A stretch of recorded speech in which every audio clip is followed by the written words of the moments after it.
The Three Questions by Leo Tolstoy. It once occurred to a certain king that if he always knew the right time to begin everything, if he knew who were the right people to listen to and whom to avoid, and above all, if he always knew what was the most important thing to do, he would never fail in anything he might undertake. And this thought having occurred to him, he had it proclaimed throughout his kingdom that he would give a great reward to anyone who would teach him what was the right time for every action, and who were the most necessary people, and how he might know what was the most important thing to do.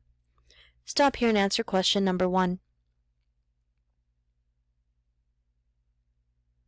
And learned men came to the king, but they all answered his questions differently. In reply to the first question, some said that to know the right time for every action, one must draw up in advance a table of days, months, and years, and must live strictly according to it. Only thus, said they, could everything be done at its proper time.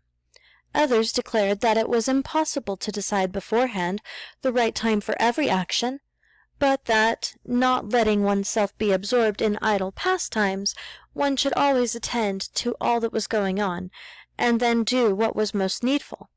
Others again said that however attentive the king might be to what was going on, it was impossible for one man to decide correctly the right time for every action, but that he should have a council of wise men who would help him to fix the proper time for everything. But then again others said there were some things which could not wait to be laid before a council, but about which one had at once to decide whether to undertake them or not. But in order to decide that, one must know beforehand what was going to happen. It is only magicians who know that, and therefore, in order to know the right time for every action, one must consult magicians. Equally various were the answers to the second question. Some said the people the king most needed were his counselors, others the priests, others the doctors, while some said the warriors were the most necessary. To the third question, as to what was the most important occupation, some replied that the most important thing in the world was science, others said it was skill in warfare, and others again that it was religious worship. Stop and answer questions number 2 and 3.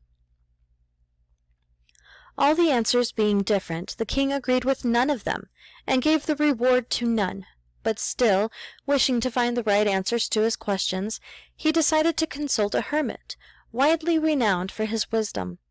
The hermit lived in a wood which he never quitted, and he received none but common folk. So the king put on simple clothes, and before reaching the hermit's cell dismounted from his horse, and leaving his bodyguard behind, went on alone. When the king approached, the hermit was digging the ground in front of his hut. Seeing the king, he greeted him and went on digging. The hermit was frail and weak, and each time he struck his spade into the ground and turned a little earth, he breathed heavily. The king went up to him and said, "I have come to you, wise hermit, to ask you to answer 3 questions. How can I learn to do the right thing at the right time? Who are the people I most need, and to whom should I, therefore, pay more attention than to the rest? And what affairs are the most important and need my first attention?" The hermit listened to the king, but answered nothing. He just spat on his hand and recommenced digging. Stop and answer question number 4. "You are tired," said the king. "Let me take the spade and work a while for you." "Thanks," said the hermit, and giving the spade to the king, he sat down on the ground. When he had dug 2 beds, the king stopped and repeated his questions. The hermit again gave no answer, but rose, stretched out his hand for the spade, and said, "Now rest a while, and let me work a bit." But the king did not give him the spade, and continued to dig. 1 hour passed, and another. The sun began to sink behind the trees, and the king at last stuck the spade into the ground and said, "I came to you, wise man, for an answer to my questions. If you can give me none, tell me so, and I will return home." "Here comes someone running," said the hermit. "Let us see who it is." The king turned round and saw a bearded man come running out of the wood. The man held his hands pressed against his stomach, and blood was flowing from under them. When he reached the king, he fell fainting on the ground, moaning feebly. The king and the hermit unfastened the man's clothing. There was a large wound in his stomach. The king washed it as best he could, and bandaged it with his handkerchief and with the towel the hermit had. But the blood would not stop flowing, and the king again and again removed the bandage soaked with warm blood, and washed and rebandaged the wound. When at last the blood ceased flowing, the man revived and asked for something to drink. The king brought fresh water and gave it to him. Meanwhile the sun had set, and it had become cool. So the king, with the hermit's help, carried the wounded man into the hut and laid him on the bed. Lying on the bed, the man closed his eyes and was quiet. But the king was so tired with his walk and with his work he had done, that he crouched down on the threshold and also fell asleep, so soundly that he slept all through the short summer night. When he awoke in the morning, it was long before he could remember where he was, or who was the strange bearded man lying on the bed and gazing intently at him with shining eyes. Stop and answer question number 5. "Forgive me," said the bearded man in a weak voice, when he saw that the king was awake and was looking at him. "I do not know you, and have nothing to forgive you for," said the king. "You do not know me, but I know you. I am that enemy of yours who swore to revenge himself on you, because you executed his brother and seized his property. I knew you had gone alone to see the hermit, and I resolved to kill you on your way back. But the day passed, and you did not return. So I came out from my ambush to find you, and I came upon your bodyguard, and they recognized me and wounded me. I escaped from them, but should have bled to death, had you not dressed my wound. I wished to kill you, and you have saved my life.